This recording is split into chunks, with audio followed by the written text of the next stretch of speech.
লালমনিরহাটে DB পুলিশের অভিযানে ৫টি চোরা ইজি বাইক উদ্ধার করা হয়েছে।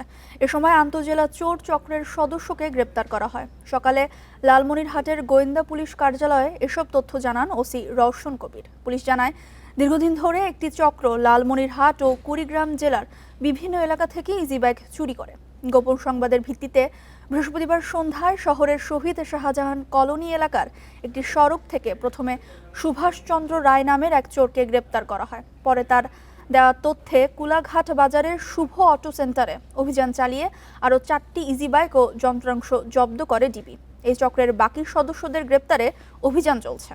শুভ অটো সেন্টারে অভিযান পরিচালনার সময় ওই দোকানের প্রোভাইডার সে অভিযান পরিচালনা করার তথ্য টের পেয়ে সে পালিয়ে যায়।